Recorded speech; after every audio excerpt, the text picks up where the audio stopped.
vous me confondez avec quelqu'un d'autre, dit-il, son visage perdant ses couleurs alors qu'il essayait d'éloigner la femme à côté de lui. Je restais figé au milieu de Sacramento Plaza, regardant le fantôme de mon mari, l'homme dont j'avais organisé les funérailles l'année dernière, dont la mort avait brisé notre famille. Greg était censé être mort, perdu dans un accident de bateau, et pourtant il était là, bien vivant, tenant la main d'une autre femme. Je n'ai pas crié, je n'ai pas pleuré, j'ai juste souri et dit, ne vous inquiétez pas, je n'en ai pas parlé à la compagnie d'assurance. Puis calmement, mais demain je le ferai. Ses yeux s'écarquillèrent de panique avant de se retourner et de s'éloigner précipitamment, la femme confuse à ses côtés. Je les ai regardés disparaître dans la foule, mon cœur battant dans ma poitrine, mon esprit ébranlé par les implications de ce que je venais de découvrir. Je m'appelle Brooklyn Turner, j'ai 47 ans et jusqu'à il y a quelques minutes, j'étais veuve. Au cours de la dernière année, j'ai élevé seul nos 2 enfants à Boise, dans l'Idaho, travaillant comme conseiller d'orientation dans une école secondaire et essayant désespérément d'aider mes enfants à guérir de la perte de leur père. J'ai passé d'innombrables nuits à pleurer pour m'endormir, à me demander comment je ferais sans lui, croyant qu'il était mort dans un tragique accident. Le rapport de police était clair, son bateau avait été retrouvé éclaté sur les rochers près du rivage du réservoir, où il allait souvent pêcher. Ses affaires étaient éparpillées dans les décombres, son portefeuille, son téléphone, son chapeau de pêcheur préféré. Mais ils n'ont jamais retrouvé son corps. Les courants peuvent être imprévisibles, m'ont-ils dit. Parfois, les victimes ne sont jamais retrouvées. Je l'avais accepté. J'avais organisé un service commémoratif, j'avais aidé nos enfants, Ethan, 16 ans, et Zoé, 14 ans, à surmonter leur chagrin. J'avais déposé une réclamation d'assurance, reconnaissant pour la sécurité financière que le paiement de $750 000 nous offrait pendant que nous nous adaptions à la vie sans lui. Mais maintenant, tout ce que je pensais savoir était un mensonge. Alors que je rentrais à mon hôtel, engourdi, mon téléphone a sonné avec un SMS de mon collègue à la conférence éducative à laquelle j'assistais. Toujours rendez-vous à 19h ? J'avais complètement oublié. Comment pourrais-je assister à un dîner de développement professionnel alors que mon monde tout entier venait d'être bouleversé ? J'ai répondu par SMS avec une excuse rapide et je suis retourné dans ma chambre, l'esprit emballé. Que dois-je faire ? Appeler la police ? La compagnie d'assurance ? Nos enfants ? Je me suis affalé sur le lit et j'ai ouvert mon ordinateur portable. Les doigts tremblants, j'ai commencé à chercher des informations sur les enquêtes sur les fraudes à l'assurance. Alors que l'écran se chargeait, j'ai remarqué une notification par courrier électronique, une alerte provenant de notre compte de carte de crédit commun que j'avais gardé ouvert après sa mort. La ligne d'objet indiquait « Activité inhabituelle détectée sur votre compte ». Qu'est-ce que Greg cachait d'autre ? Greg et moi nous sommes rencontrés il y a 20 ans à Portland, où il travaillait comme conseiller financier et où je terminais ma maîtrise en conseil. Son charme était irrésistible. Il était attentif, ambitieux et semblait véritablement intéressé par mes rêves. Nous nous sommes mariés après 1 an de relation et avons déménagé à Boise lorsqu'on lui a proposé un poste dans une prestigieuse société d'investissement. Nos premières années ont été heureuses. Nous avons acheté une modeste maison dans un bon quartier scolaire, accueilli nos enfants et construit ensemble ce que je pensais être une vie stable. Greg a travaillé de longues heures pendant que je me consacrais à élever Ethan et Zoé, pour finalement retourner travailler comme conseiller scolaire une fois qu'ils ont atteint l'école primaire. Il y avait des signes, avec le recul, que j'aurais dû remettre en question, les absences occasionnelles inexpliquées de Greg, qu'il attribuait à des rendez-vous avec des clients ou à des sorties de pêche. Les étranges appels téléphoniques qui se terminaient brusquement lorsque j'entrais dans la pièce. La distance émotionnelle progressive qui s'est creusée entre nous au fil des années. Mais je lui ai fait confiance. Même lorsque notre mariage a connu des moments difficiles, je n'aurais jamais imaginé qu'il puisse être capable d'une tromperie aussi élaborée. La nuit précédant son accident, Greg s'était montré particulièrement affectueux. Il a préparé un dîner pour la famille, ce qui est rare, et nous a suggéré de planifier des vacances pour l'été suivant. La vie est trop courte, avait-il dit. Nous devons créer plus de souvenirs ensemble. Le lendemain matin, il m'a embrassé et m'a dit qu'il m'aimait avant de partir pour une journée de pêche. C'était la dernière fois que je le voyais jusqu'à aujourd'hui, à Sacramento, 12 mois plus tard. Après sa disparition, j'ai découvert à quel point je connaissais peu nos finances. Greg avait des comptes séparés dont je n'étais pas au courant. Il y avait des investissements que je ne comprenais pas et des dettes dont j'ignorais l'existence. J'ai dû embaucher un conseiller financier juste pour régler le désordre qu'il avait laissé derrière lui. La police d'assurance vie avait été mon salut, un paiement de 750 000 $ qui m'a permis d'éponger notre dette, de mettre de l'argent de côté pour les études universitaires de mes enfants et de maintenir un semblant de stabilité financière. J'avais été reconnaissant de la clairvoyance de Greg en maintenant une politique aussi substantielle. Maintenant, je me demandais si cela faisait partie de son plan depuis le début. Dans les semaines qui ont suivi l'accident, il y a eu des moments où j'ai remis en question l'histoire officielle, un frais de location de voiture sur notre relevé de carte de crédit, daté de 2 jours après sa disparition, que l'entreprise prétendait être une erreur. Un ami commun qui pensait avoir repéré Greg dans une station-service près de la frontière de l'Oregon une semaine après le service commémoratif. Le fait que son passeport n'ait jamais été retrouvé parmi ses affaires. À chaque fois, j'ai rejeté ces incohérences comme si le chagrin me jouait des tours. Je voulais croire à l'explication la plus simple, mon mari était mort et j'étais veuve, obligée de recoller les morceaux. À quel point j'avais eu tort. L'alerte de carte de crédit m'a conduit dans un terrier de découverte. Greg avait utilisé notre ancienne carte commune, une carte que je gardais ouverte mais rarement surveillée, ou pour réserver une chambre d'hôtel dans le centre-ville de Sacramento, à seulement 3 pâtés de maison de l'endroit où je logeais pour ma conférence. Cela ne pouvait pas être une coïncidence. Avait-il su que je serais là? Est-ce qu'il me suivait? En me serrant la main, j'ai appelé le service des fraudes de la banque, non pas pour signaler une fraude, mais pour recueillir des informations. Oui, la carte est active depuis environ 3 mois, a confirmé le représentant après avoir vérifié mon identité. Il y a eu des accusations à Sacramento principalement, mais aussi à Reno et à San Francisco. 3 mois. Il utilisait cette carte depuis 3 mois, et je ne l'avais pas remarqué parce que j'étais concentré sur la reconstruction de nos vies. J'ai remercié le représentant et raccroché, puis je me suis immédiatement connecté au compte pour examiner les accusations. Factures de restaurant, 2 achats en bijouterie, billets de spectacles et d'événements sportifs. Il n'avait pas seulement survécu, il menait une vie confortable, voire somptueuse, tandis que je travaillais des heures supplémentaires pour subvenir aux besoins de nos enfants.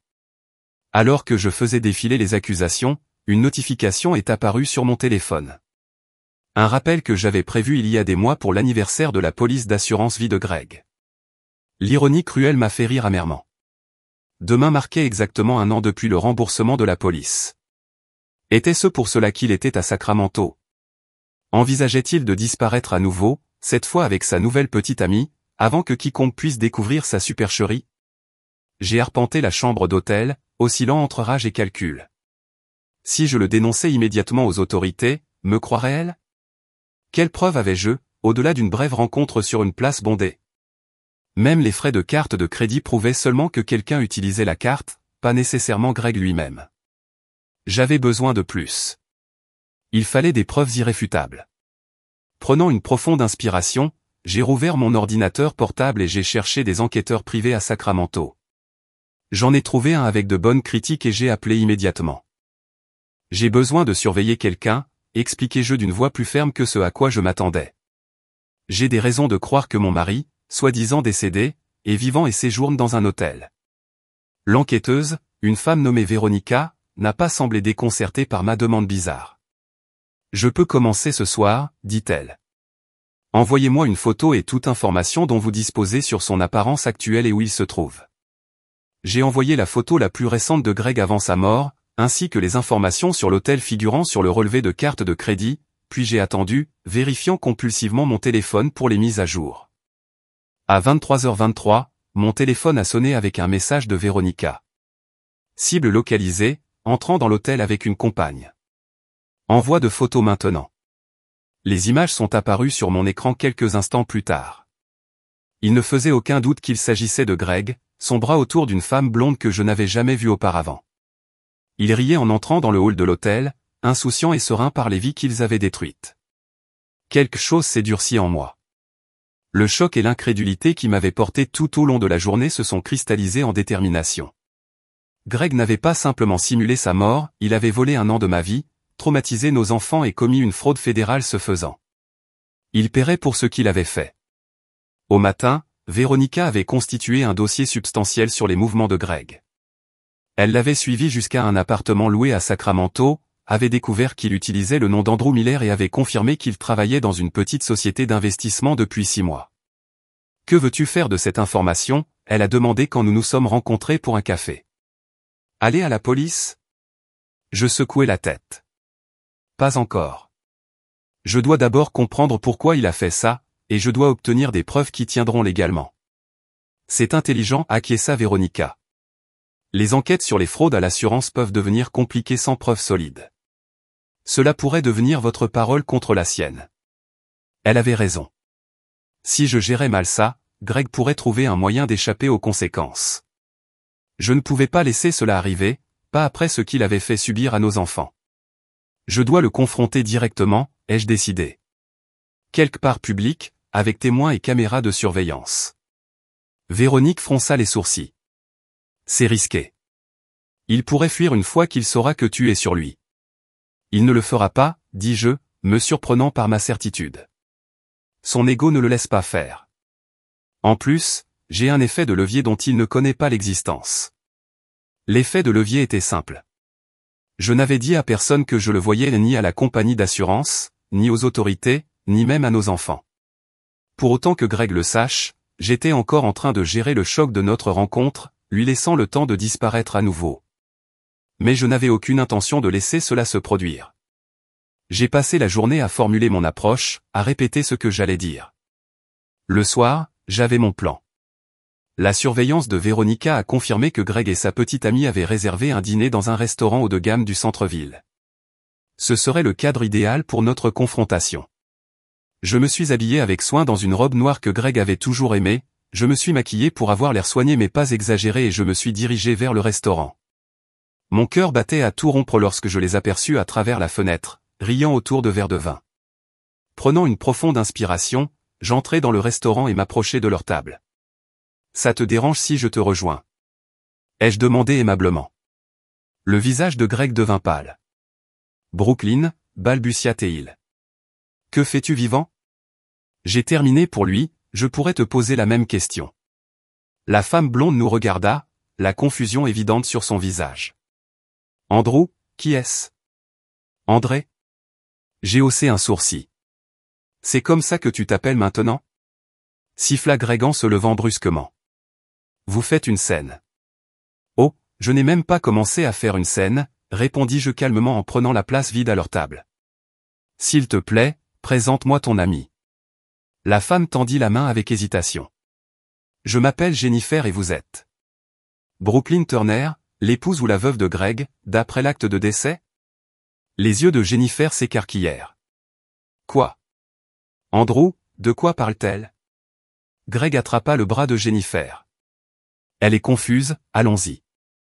Je ne suis pas confus, Greg, mais je comprends pourquoi Jennifer pourrait l'être, me tournai-je vers elle. Vous a-t-il dit qu'il était divorcé, ou a-t-il créé une toute nouvelle histoire en simulant sa mort et en abandonnant sa famille ? Jennifer s'éloigna de l'emprise de Greg. Est-ce vrai ? Le restaurant était devenu silencieux, les autres convives regardant notre drame se dérouler. Greg avait l'air pris au piège, ses yeux se promenant comme s'il cherchait une issue de secours. C'est compliqué, dit-il finalement. Permettez-moi de simplifier les choses, proposai-je. Il y a 1 an, mon mari a simulé sa mort dans un accident de bateau. Nos 2 adolescents ont passé des mois en thérapie pour faire face à leur deuil. J'ai enterré un cercueil vide pendant que la compagnie d'assurance versait 750 000 $ en prestations d'assurance vie. Et apparemment, pendant que nous étions en deuil, ils construisaient une nouvelle vie avec vous, sous un nouveau nom. Jennifer se leva, secouant la tête avec incrédulité. Vous êtes marié et avez des enfants ? Vous m'avez dit que vous n'aviez jamais été marié auparavant. Jennifer, s'il te plaît, plaida Greg en lui prenant la main. Je peux tout expliquer. Mais Jennifer reculait déjà, attrapant son sac à main. Reste loin de moi, espèce de menteur pathologique. Elle s'est tournée vers moi. Je n'en avais aucune idée. Je suis vraiment désolé. Alors que Jennifer se précipitait dehors, le visage de Greg se tordit de rage. Es-tu heureux maintenant ? Il m'a grondé. Tu as tout gâché. Non, Greg, répondis-je uniformément. Tu as fait ça tout seul. Après la sortie dramatique de Jennifer, Greg s'est affalé sur sa chaise, les yeux parcourant nerveusement le restaurant vers les nombreux témoins de son humiliation. Baissez le ton, marmonna-t-il. Cela ne concerne personne d'autre. Drôle, répondis-je, c'est exactement ce que je pensais de notre mariage, jusqu'à ce que tu en fasses un stratagème frauduleux élaboré. Le serveur s'approcha prudemment, sentant la tension. Est-ce que tout va bien ici? Juste une réunion de famille, dis-je avec un sourire serré. Nous aurons besoin d'un moment. Après que le serveur se soit retiré, Greg se pencha en avant. Écoute, je sais que ça a l'air mauvais. Mauvais? J'ai ri sans humour. C'est une fraude à l'assurance, Greg. C'est un abandon. C'est des années de prison fédérale. Son expression se transforma en un regard calculé, celui que j'avais reconnu lors de notre mariage ou celui qu'il utilisait lors de la transition de la défense à la négociation. Que veux-tu, Brooklyn? De l'argent? Je peux partager ce qui reste de l'assurance avec toi. Que reste-t-il? Répétai-je avec incrédulité. Vous voulez dire l'argent auquel vous n'aviez pas droit au départ, l'argent destiné à subvenir aux besoins de vos enfants après votre décès? Greg fit un signe dédaigneux. Les enfants sont pratiquement adultes. Ils n'ont pas besoin d'eux. Je l'ai coupé, ma voix mortellement calme. N'ose pas prétendre savoir ce dont ils ont besoin. Tu as perdu ce droit lorsque tu as choisi de disparaître. Un silence tendu s'installa entre nous. J'ai remarqué que sa main gauche était nue au pas d'alliance, bien sûr, mais il y avait une légère ligne de bronzage. Il n'était pas Andrew Miller depuis très longtemps. Pourquoi? J'ai finalement demandé. Notre vie ensemble était-elle si insupportable que vous avez dû simuler votre propre mort pour y échapper? Greg soupira, passant une main dans ses cheveux, un geste familier qui déclencha un élan de mémoire malvenue. Il ne s'agissait pas de vous ou des enfants. J'ai eu des problèmes financiers, de mauvais investissements, des gens qui voulaient récupérer leur argent. Alors, au lieu de faire face aux conséquences, vous avez décidé de disparaître et de nous laisser gérer les conséquences émotionnelles. Je te protégeais, a-t-il insisté. Ce n'était pas le genre de personne qui accepte un non comme réponse. Si j'étais resté, vous auriez pu être en danger. Et l'argent de l'assurance? J'ai demandé. Était-ce aussi pour notre protection? Il a eu la décence de détourner le regard. J'avais besoin d'un nouveau départ. Le plan était de m'établir, puis de vous contacter, ainsi que les enfants, une fois que tout serait en sécurité. Tu espères que je croirais ça? Je me suis moqué. Tu construisais une vie avec une autre femme. Jennifer était compliquée, a-t-il déclaré.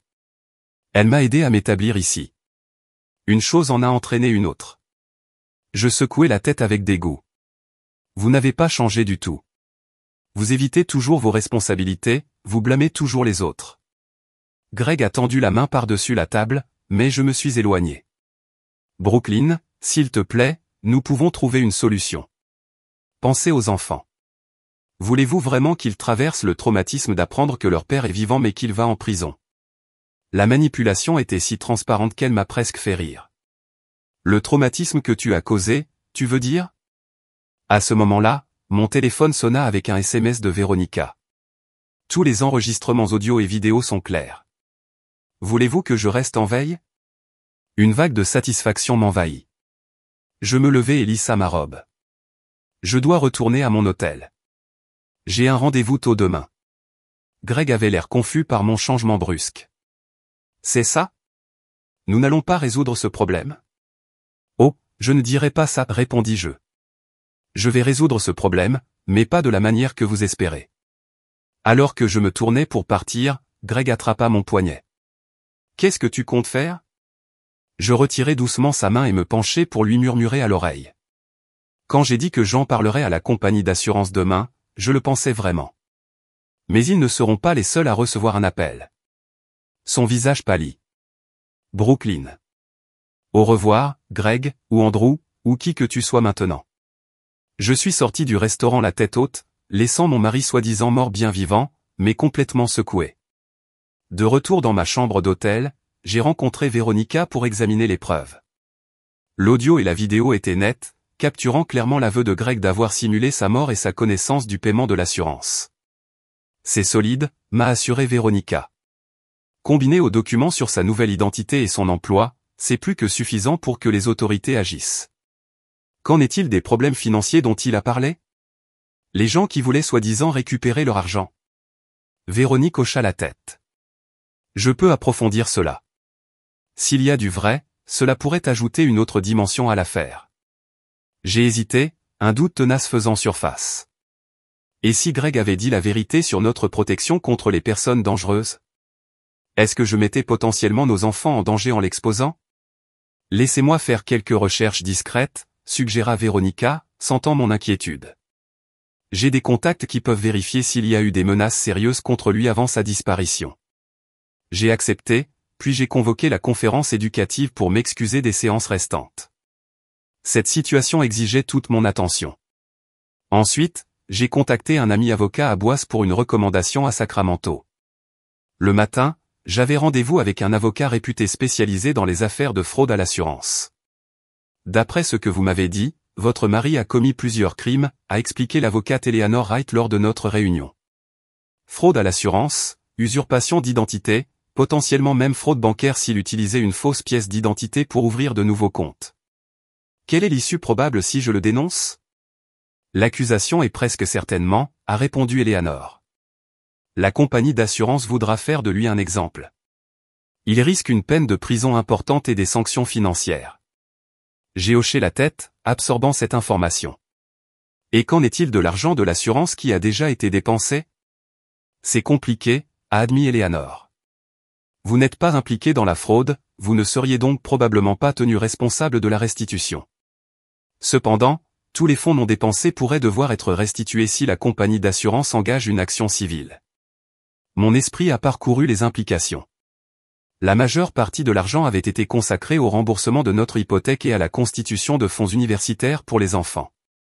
Il s'agissait de dépenses légitimes pour une veuve avec 2 adolescents, mais la question morale persistait. Était-il juste de garder l'argent obtenu grâce à la tromperie de Greg? Alors que je me débattais avec ces questions, Véronica m'a appelé pour me faire part de ses conclusions. J'ai trouvé quelque chose d'intéressant, a-t-elle déclaré. Avant sa disparition, Greg avait en effet réalisé des investissements douteux, notamment auprès d'un développeur qui a ensuite été inculpé pour avoir dirigé une chaîne de Ponzi. Était-il en danger? Pas le genre de choses qu'il sous-entendait, précisa Véronica. Il n'avait pas affaire à des criminels violents, mais il était profondément impliqué dans le stratagème, peut-être en tant que participant conscient plutôt qu'en tant que victime. Lorsque le développeur a été arrêté, Greg aurait pu craindre d'être le prochain. Les pièces se sont mises en place. Greg n'avait pas simulé sa mort pour nous protéger, il l'avait fait pour échapper à d'éventuelles accusations de fraude en valeurs mobilières. L'argent de l'assurance était son filet de sécurité, et nous n'étions que des dommages collatéraux dans son plan d'évasion. Ce soir-là, alors que je me préparais à retourner à Boise, j'ai reçu un autre SMS de Véronica. Tu devrais savoir qu'il bouge. Je viens d'acheter un aller simple pour le Mexique, je pars demain matin. Mon cœur s'emballa. Il envisageait de se présenter à nouveau. Avec une clarté retrouvée, j'ai décroché mon téléphone et passé 3 appels successifs, d'abord à la division des fraudes de la compagnie d'assurance, puis à l'unité de lutte contre la criminalité en col blanc du FBI et enfin à la police de Sacramento. Je m'appelle Brooklyn Turner, dis-je à chaque fois. Je dois signaler que mon mari, qui a été déclaré mort l'année dernière, est en réalité vivant et tente de fuir le pays. J'ai raccroché dès le dernier appel et un calme étrange s'est installé sur moi. Quoi qu'il arrive ensuite, quels que soient les défis qui nous attendent, moi et mes enfants, nous leur ferons face avec la vérité, aussi douloureuse soit-elle. Les jours de course de Greg étaient terminés. Ils ont arrêté Greg à l'aéroport le lendemain matin. J'ai regardé de loin les agents s'approcher de lui au comptoir d'enregistrement. Son visage s'est déformé sous le choc alors qu'il le menottait et lui lisait ses droits. La femme de l'unité de lutte contre la criminalité en col blanc du FBI m'a fait un signe de tête respectueux pendant qu'il l'emmenait. Je m'attendais à me sentir triomphant ou au moins justifié, mais ce qui m'a envahi, c'est une profonde tristesse pour ce qui aurait pu être, pour la vie que nous avions construite et la confiance qu'il avait brisée. Les jours qui suivirent furent un tourbillon de procédures judiciaires. La compagnie d'assurance a immédiatement lancé une enquête, gelant les fonds restants du paiement de la police. Le FBI a élargi son enquête pour inclure les activités professionnelles de Greg avant sa disparition, en particulier ses liens avec la chaîne de Ponzi que Véronica avait découverte. À travers tout cela, j'ai dû me préparer à la conversation la plus difficile de ma vie, dire à Ethan et Zoé que leur père n'était pas mort après tout. J'ai pris l'avion pour rentrer à Boise, en faisant en sorte qu'un thérapeute familial soit présent lorsque j'ai annoncé la nouvelle. Papa est vivant, répéta Ethan, la voix creuse par l'incrédulité. Comment a-t-il pu nous faire ça? Cria Zoé, son corps tremblant de sanglots. Nous l'avons pleuré. Je les ai tenus tous les deux alors qu'ils traversaient le choc, la colère et la confusion. Le thérapeute nous a guidés à travers la tempête émotionnelle initiale, les aidant à gérer l'impensable trahison. Nous avons décidé ensemble qu'ils attendraient avant de voir Greg. Il leur fallait d'abord du temps pour comprendre leurs propres sentiments. La nouvelle de la résurrection de Greg s'est rapidement répandue dans notre communauté. Des voisins et des collègues se sont rassemblés autour de nous, nous offrant leur soutien et nous protégeant de l'attention médiatique qui a brièvement englouti nos vies. Le directeur de mon école m'a accordé un congé, sachant que mes enfants avaient plus que jamais besoin de moi. Pendant ce temps, Greg est resté en détention, sans caution en raison de son risque évident de fuite. Sa nouvelle identité en tant qu'Andrew Miller s'est rapidement révélée au cours de l'enquête, révélant une trace écrite soigneusement construite qui a commencé des mois avant son accident mis en scène. Selon les procureurs, il planifiait son évasion depuis près d'1 an, organisant méticuleusement les détails alors qu'il vivait avec nous, nous regardant dans les yeux chaque jour, sachant qu'il nous abandonnerait bientôt tous. 6 mois plus tard, j'étais assis dans la salle d'audience alors que Greg plaidait coupable de plusieurs accusations, notamment de fraude à l'assurance, d'usurpation d'identité et de fraude électronique. Son équipe juridique avait négocié un accord de plaidoyer pour éviter la peine maximale, mais il risquait toujours 8 ans de prison fédérale et des dédommagements à la compagnie d'assurance. Avant que le juge ne prononce la sentence finale, Greg a été autorisé à s'adresser au tribunal. Il s'est tourné vers moi dans la galerie, le visage hagard après des mois de détention. Je n'ai jamais voulu causer autant de douleur, dit-il, la voix brisée. Je me suis convaincu que je protégeais ma famille, mais la vérité est que je me protégeais moi-même. Brooklyn, Ethan, Zoé, je sais que des excuses ne suffisent pas, mais je suis vraiment désolé. Le juge n'a pas été ému par sa performance.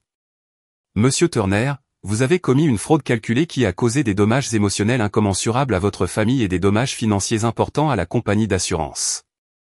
Vos remords, bien que notés, n'atténuent pas la gravité de vos actes. Alors qu'ils emmenaient Greg pour commencer sa phrase, il me regarda une dernière fois. J'ai soutenu son regard fermement, sans reconnaître ses excuses ni exprimer de colère. Il avait choisi sa voie, maintenant, nous forgerions les nôtres sans lui. À l'extérieur du palais de justice, les journalistes m'ont demandé ce que je pensais du verdict. Justice a été rendue, dis-je simplement.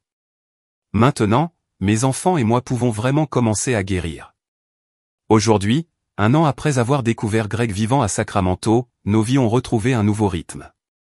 Le règlement de l'assurance a finalement été résolu, nous permettant de conserver les fonds utilisés pour l'hypothèque et l'éducation des enfants, ce que l'entreprise a reconnu comme étant des besoins légitimes d'une famille qui pensait avoir perdu son soutien.